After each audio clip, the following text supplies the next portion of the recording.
अस्सलाम वालेकुम 10th class. Hope you will be fine.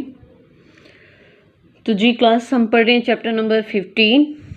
Title है हमारा इनहेरिटेंस। और आज हम डिस्कस करेंगे मेंडल का second law, Mendel's law of independent assortment. Last lecture में हमने मेंडल का फर्स्ट लॉ डिस्कस किया था, लॉ ऑफ सेग्रीगेशन। तो आज हम पढ़ेंगे मेंडल का second law, law of Mendel law of independent assortment. तो ये ज़रा हम देख लेते हैं इसके इंट्रोडक्शन के बारे में, एक क्या इसका मतलब क्या है। इसने अपने लॉ में एक वर्ड यूज़ किया, इंडिपेंडेंट। इंडिपेंडेंट मीन फ्रीली, आज़ादी से, अपनी मर्जी से। और एक टर्म यूज़ की इसने, असॉर्टमेंट। Assortment mean moment. तो एक्चुअली यहाँ पे वो बात करेगा किसी भी जो जीन पेयर है उसकी अलील की। लास्ट उसने लॉ में डिस्कस किया था अलील के अपनी मर्जी से अलहदा होने की, मतलब अलील जो होंगी वो गैमेट बनने के दौरान हर एक गैमेट में से जो होगा एक ही मतलब अलील आएगा एक जीन पेयर में से, मतलब दोनों अलील एक दूसरे से अलग हो जाएंगी, जुदा हो जाएंगी। आज के लॉ में वो डिस्क्राइब करना चाह रहे हैं कि हमारे पास जो जीन पेयर होगा, फर्स्ट जीन पेयर होगा उसकी अलील, और जो सेकंड जीन पेयर होगा उसकी जो अलील होंगी वो अपनी मर्जी से आज़ाद होंगी और इंडिपेंडेंटली क्या करेंगी, फ्रीली मूव करेंगी गैमेट में। असॉर्टमेंट मतलब मूवमेंट। तो आज हम अलील की आज़ादाना हरकत को देखने जा रहे हैं कि वो किस तरीके से मूव करेंगी गैमेट के दौरान। तो प्रीवियस जो हमारा लॉ था उसमें हमने सिंगल ट्रेट डिस्कस किया था। Trait mean property that is transmitted from the parent to young one. आपको पता है इस बात का। तो प्रीवियस जो लॉ था उसमें जस्ट हमने सीड की शेप देखी थी, मतलब सीड जहाँ हमारे पास था राउंड या क्या था, रिंकल था। मतलब हमारे पास प्लांट जो था वो दो तरह के सीड पैदा कर रहा था, या राउंड या रिंकल। लेकिन आज सीड की शेप के साथ, सीड की शेप का एक फर्स्ट ट्रेट था सिंगल ट्रेट, ये दो पहले भी डिस्कस कर चुके हैं। आज उसके साथ हम एक सेकंड ट्रेट डिस्कस करेंगे, वो होगा सीड का कलर। शेप के साथ साथ डिस्कस करेंगे सीड का कलर। कलर हमारे पास दो तरह का हो सकता है, येलो भी हो सकता है और ग्रीन भी हो सकता है। सीड का जो कलर होगा वो दो तरह का हो सकता है, येलो भी और ग्रीन भी। लास्ट लॉ में हमने देखा था राउंड जो था वो एक डोमिनेट ट्रेट था, राउंड था एक डोमिनेट ट्रेट, और रिंकल्ड था एक रिसेसिव ट्रेट। यहाँ पे जो हमारा डोमिनेंट है वो है येलो। डोमिनेंट हमारे पास कौन सा ट्रेट है, येलो, और रिसेसिव ट्रेट हमारे पास क्या होगा, ग्रीन होगा। तो जी क्लास, अगर हम at a time two trait study करते हैं, टू टाइप की इनहेरिटेंस को डिस्कस करते हैं, तो उसे एक्सप्लेन करने के लिए मेंडल ने मिला दिया था Mendel law of independent assortment. Define, सबसे पहले डिफाइन कर लेते हैं। डिफाइन क्या था हमारे पास, एक्चुअली वो कह रहा है अलील। अलील क्या है, मैंने पहले भी बताया आपको। अलील क्या है हमारे पास, ऑल्टरनेट फॉर्म। ऑल्टरनेट फॉर्म किस चीज़ की ऑल्टरनेट फॉर्म है, ये gene. Alternate form of a gene pair is called allele. तो वो बताना चाह रहे हैं कि allele of a gene pair segregate in then the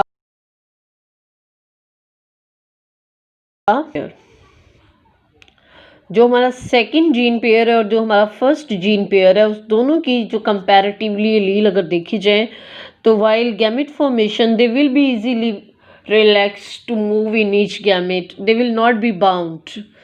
They will easily independently assort. तो फर्स्ट जीन पेयर कंट्रोल कर रहे हैं, फर्स्ट जीन पेयर कंट्रोल कर रहा है सीड शेप को, सेकंड जो हमारे पास जीन पेयर है वो कंट्रोल कर रहा है सीड के कलर को। और मैं बता तो दिए ही आपको कि सीड शेप और सीड कलर कौन सा है। मेंडल लॉ ऑफ सेग्रीगेशन में हमने देखा था मोनोहाइब्रिड के बारे में, और Mendel law of independent assortment में हम डिस्कस करेंगे डायहाइब्रिड क्रॉस। वहाँ हमने मोनोहाइब्रिड क्रॉस डिस्कस किया था, या हम डिस्कस करेंगे dihybrid cross. Dihybrid cross mean आपने एक ऐसा ऑर्गेनिज्म लेना है जो कि डिफर होगा इन 2 ट्रेट। वहाँ पे सिंगल ट्रेट था तो मोनोहाइब्रिड का था, यहाँ पे डिफरेंट ट्रेट हैं तो इसलिए डायहाइब्रिड बोल रहे हैं। सिमिलरली लाइक जैसे वहाँ पे उसने पेरेंटल जनरेशन ट्यूब ब्रीडर लिए थे, यहाँ पे भी पेरेंटल जनरेशन ट्यूब ब्रीडर ही है। Tube breeder term last time भी बताया था, फिर से भी बता देते हैं, एक ऐसा ऑर्गेनिज्म जिसका जीनोम होमोजाइगस हो, मीन उसकी दोनों एलील आइडेंटिकल हो। मेंडल ने फर्स्ट पेरेंट जो लिया वो लिया उसने एक round seeded but yellow coloured seeded producing plant, round seeded but yellow seeded colour plant. जो इसने मेल लिया वो था round and yellow seeded plant, और उसके पास जो गैमेट थे वो 100% सेम थे। मेल कौन से गैमेट बनाते हैं? मेल के गैमेट को क्या बोलते हैं? स्पर्म बोलते हैं। एक ही बात है ना, अगर आप इसमें कैपिटल RY कर दें या कैपिटल RY कर दें सेम ही है। सो चलें, डबल डिस्कस कर दिया इसको। उसके बाद जो उसने फीमेल ली वो उसने ली रिंकल्ड सीडेड, मतलब सीड की जो शेप थी उसकी वो रिंकल्ड थी, बट कलर जो था उसका वो क्या था? ग्रीन था। जो मेंडल ने फीमेल ली वो रिंकल्ड सीडेड ली उसने, और उसने गैमेट कौन से बनाए? उसने फीमेल के गैमेट को एग बोलते हैं। अब हुआ क्या कि जब एग और स्पर्म की फर्टिलाइजेशन हुई तो हमारे पास जो कमिंग ऑफ स्प्रिंग थी उन तमाम के अंदर जितने भी ऑफ स्प्रिंग थी F1 की, सारी की सारी राउंड और येलो सीडेड थे। Round and yellow seeded plant, मतलब F1 की जितने भी ऑर्गेनिज्म थे तमाम के तमाम हेट्रोजाइगस कंडीशन में आ गए हमारे पास। ये जीनोम कौन सा है? हेट्रोजाइगस। और लॉ ऑफ डोमिनेंस के अकॉर्डिंग टू यहाँ पे स्मॉल r को कैपिटल R जो कि डोमिनेट R है उसने सप्रेस कर दिया, और स्मॉल y को जो डोमिनेट y है उसने सप्रेस कर दिया। दैट्स वाई वो राउंड येलो और तब राउंड सीडेड हो गया और येलो कलर्ड सीडेड हो गया। F1 मतलब first filial, F1 mean first filial. और ये जो मेंडल ने लिए ट्यूब ब्रीडर वो थे P1 first parental generation. Punnett square क्या चीज़ है? What is Punnett square? That's come in the honour of a scientist R.C. Punnett, who was an English mathematician who discovered a checkerboard or a diagram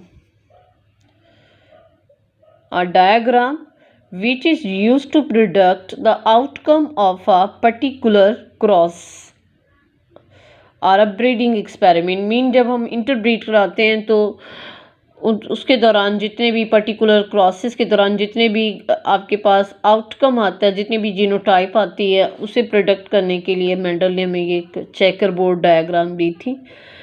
इसके 2 advantage हैं। एक तो ये हमें possible kinds बता देता है गैमेट की, कि गैमेट जो होंगे कितनी तरह के प्रोड्यूस होंगे, और दूसरा ये हमें ये प्रोडक्ट कर देता है कि आया जो ऑफस्प्रिंग होगी, रिजल्टिंग जो ऑफस्प्रिंग होगी, आने वाली जो नस्ल होगी उसमें जीनोटाइप क्या होगा, उसकी जो जीनोटिपिक रेशो होगी, जीनोटाइप जो होगा वो क्या होगा, आया हेट्रोजाइगस होगा या होमोजाइगस होगा, ये बहुत ज़रूरी है, हेट्रो या होमो।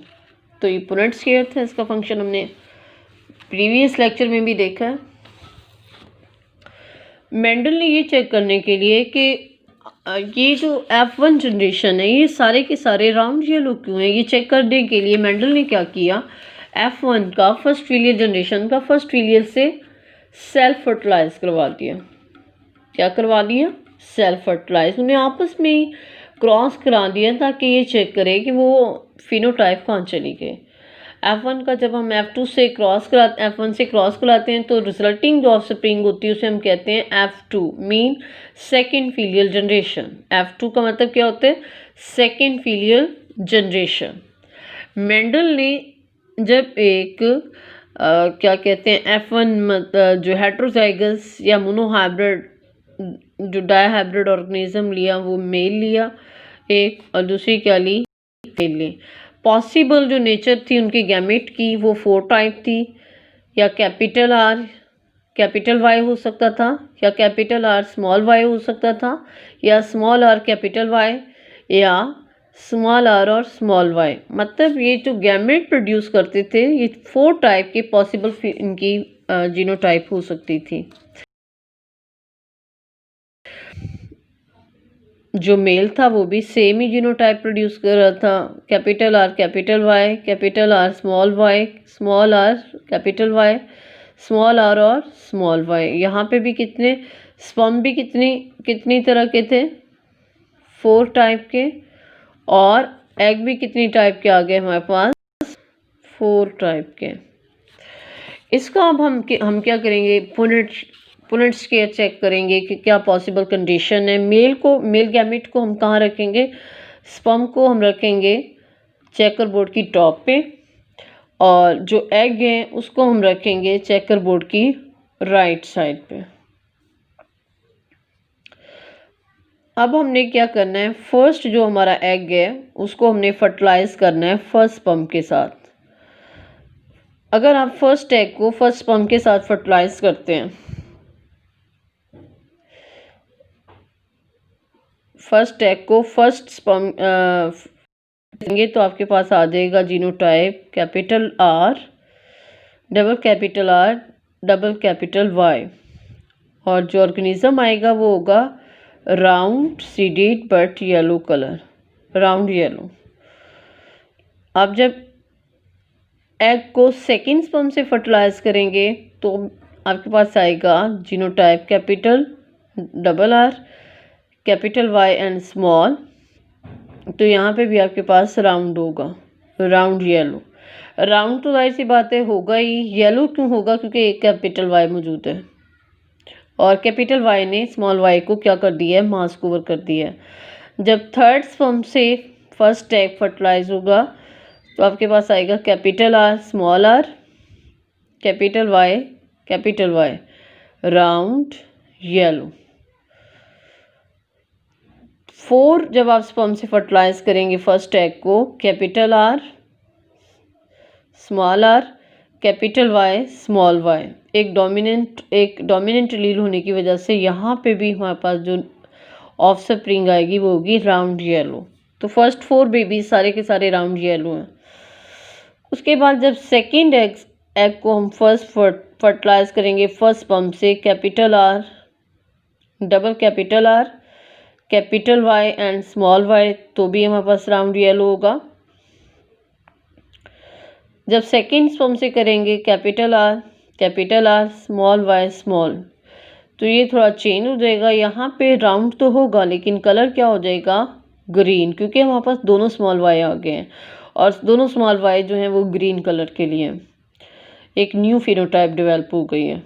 फिर हम कैपिटल आर स्मॉल आर और कैपिटल वाई स्मॉल वाई, फिर राउंड येलो। उसके बाद कैपिटल आर स्मॉल वाई, फिर राउंड हो जाएगा राउंड ग्रीन हमारे पास 2 आ गए जो कि हमारे पास पहले नहीं थे। थर्ड, जब एग को फर्टिलाइज करेंगे, capital R, small R, capital Y, ये तो अंडरस्टूड है कि राउंड येलो ही होगा। फिर थर्ड सेकंड से करेंगे, capital R, small R, capital Y, small Y, ये भी अंडरस्टूड सी बात है, राउंड येलो ही होगा। फिर capital small R, capital Y, यहाँ पे दोनों आर छोटे होने की वजह से हमारे पास जो रिजल्टिंग ऑफस्प्रिंग होगा वो राउंड नहीं होगा, वो होगा रिंकल होगा, लेकिन कलर में क्या होगा, येलो। उसके बाद next capital R, sorry small R, capital Y, small Y, ये भी रिंकल्ड ग्रीन होगा। ये भी हमारे पास एक न्यू फिनोटाइप है। लास्ट एग फर्टिलाइज करेंगे, capital R, capital Y, small y, round yellow. फिर capital R, small Y, small Y, तो ये होगा राउंड ग्रीन। अब तक हमारे पास राउंड ग्रीन 3 हो गए हैं। Small R, capital Y, sorry capital Y and small Y. यहाँ पे भी हमारे पास क्या आ जाएगा बच्चे, रिंकल्ड येलो। यहाँ पे आएगा स्मॉल आर, स्मॉल वाई, ये होगा जी अंडरस्टूड सी बात है, रिंकल्ड ग्रीन। आपने देखा राउंड येलो काउंट करें, 1 2 3 4 5 6 7 8 9, जो राउंड येलो है हमारे पास 9। अब देखते हैं राउंड ग्रीन कितने हैं। Round green 1 2, round green 3, round green है हमारे पास 3। अब देखते हैं रिंकल्ड येलो कितने हैं। रिंकल्ड येलो 1, रिंकल्ड येलो में 1 2, रिंकल्ड येलो हमारे पास कितने हैं टोटल, 1 2 3। उसके बाद है रिंकल्ड ग्रीन, वो है हमारे पास 1।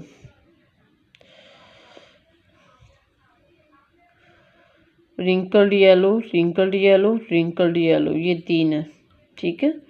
9 है हमारे पास राउंड येलो, राउंड ग्रीन 3 है, और रिंकल्ड येलो 3 है, और रिंकल्ड ग्रीन जस्ट 1 है। बहुत कम परसेंटेजेस की ये जो हमारे पास ये आए हैं, ये हमारे पास न्यू फिनोटाइप है।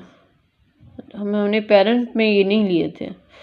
हमारे पेरेंट तो 2 तरह के थे, या राउंड येलो थे या रिंकल्ड ग्रीन थे, लेकिन इन 2 की इनहेरिटेंस में हमने जब इंडिपेंडेंट असॉर्टमेंट देखी तो हमारे पास 2 न्यू फिनोटाइप भी है। तो ये एक जेनेटिक वेरिएशन था। ये क्या था, एक जेनेटिक वेरिएशन जो कि एवोल्यूशन कॉज करता है। उसके बाद अगर हम इस लॉ की फिनोटिपिक रेशो देखते हैं, तो फिनोटिपिक रेशो हमारे पास आई है 9:3:3:1।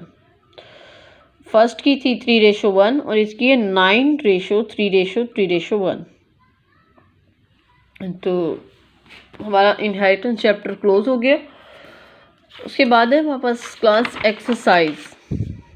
एक्सरसाइज में हमने करने हैं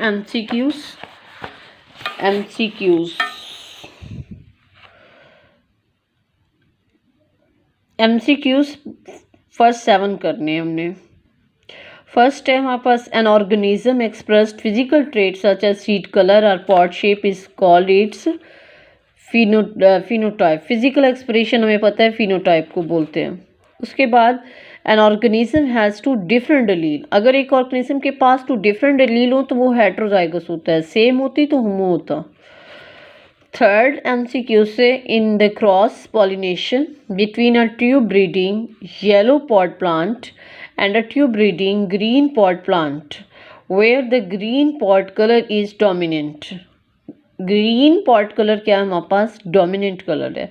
तो resulting offspring in F1 generation will be all green. Simple सी बात है, सारे ग्रीन होंगे. उसके बाद कहते हैं how many genetically different kinds of gamete an individual with the genotype AAB can produce. Simple सी बात है, हमारे पास जीनोम दे रहा है जीनोम दे रहा है वो कैपिटल ए और कैपिटल B. तो हमारे पास ये टाइप आएगी सिंगल टाइप के. तो ऑप्शन 1 इसका आंसर है, ऑप्शन 1.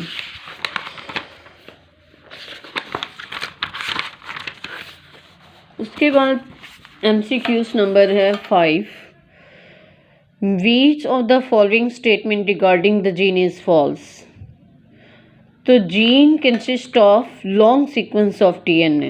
ये गलत है, क्योंकि जीन जो होती हैं वो लॉन्ग सीक्वेंस नहीं कंटेन करती है, वेरी शॉर्ट सीक्वेंस होता है DNA का. 6 है Mendel's primary contribution to our understanding of inheritance was explanation of pattern of inheritance. Mendel ने ना हमें पैटर्न ऑफ इनहेरिटेंस एलैबोरेट अच्छी तरीके से कर दिया था. 7 में वो कह रहे हैं A purple flower pea plant has the genotype PP. Which of the following statement about this plant is false? हमें ये पता है कि यहाँ पे कैपिटल PP दे रहा है वो, और ये एक डोमिनेंट ट्रेट है और ये पर्पल कलर के लिए होता है. तो कहते हैं Its phenotype will be white flower. हो कैसे सकता है जब कैपिटल P या पर्पल के लिए है तो वाइट तो बिल्कुल नहीं हो सकता. इसके बाद कहता है it has a homozygous dominant genotype. हमें यहाँ पे क्या बतानी है, statement about this plant is false. तो ये तो ठीक है. When the breed to a white flower plant all offspring will be purple flower. ये भी ठीक है. All the gamete produce will have the same flower colour allele. ये भी सेम है, बट यहाँ पे जो चेंज है वो है first. Its phenotype will be white flower. That's wrong. इसके अलावा शॉर्ट क्वेश्चन फर्स्ट है जीनोटाइप और फिनोटाइप. ऑलरेडी हम पढ़ चुके हैं फिनोटाइप और जीनोटाइप. जीनोटाइप हमारे पास क्या होता है जी, ये total number of gene in an organism, और phenotype is a physical expression of a genotype. Dominant और रिसेसिव एलील में भी आपको डिफ्रेंशिएट करवाया था क्लास में.